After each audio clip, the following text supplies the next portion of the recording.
ଆସିଛ? ଆଜି ଗୋଟେ ନୂଆ ପାଠ ପଢ଼ିବା। କ'ଣ ପଢ଼ିବା କହିଲ? 6 ଋତୁ ପଢ଼ିବା ହେଲା।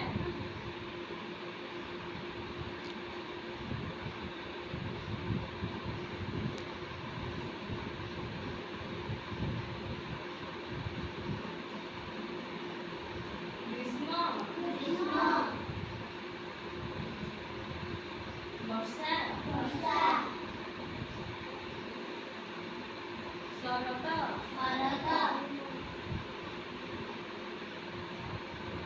ହେମନ୍ତ, ଶୀତ, ବସନ୍ତ। ଆଉ ଥରେ ପଢ଼ିବା। ଗ୍ରୀଷ୍ମ, ବର୍ଷା, ଶରତ, ହେମନ୍ତ, ଶୀତ, ବସନ୍ତ। କିଏ କହିପାରିବ? କହିଲା ଆଉ କିଏ କହିବ? ବୁଝିଲେ କୁହ। ଆଉ କିଏ କହିପାରିବ? କହିପାରିବ ତମେ? ଛିଡ଼ାଇ କୁହ।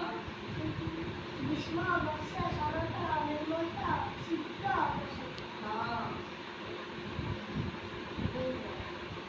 ତୁମେ ପଚାରି କାହାକୁ କିଏ କହିବ?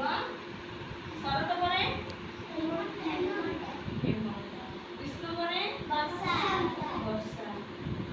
ଆଉ କିଏ କହିପାରିବ? 6 ଋତୁ କହିଲ।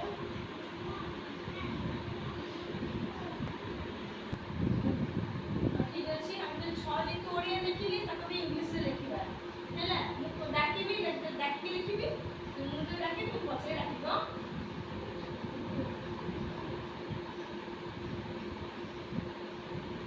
ସମର,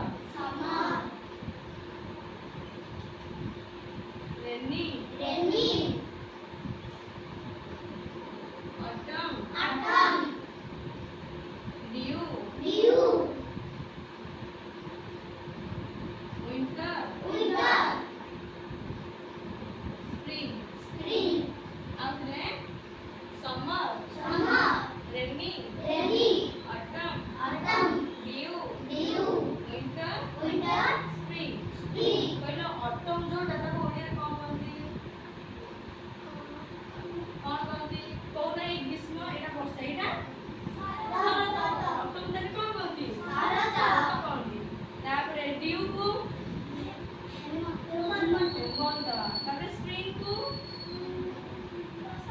ବସନ୍ତ। ତାହେଲେ ସମରକୁ କ'ଣ କହନ୍ତି?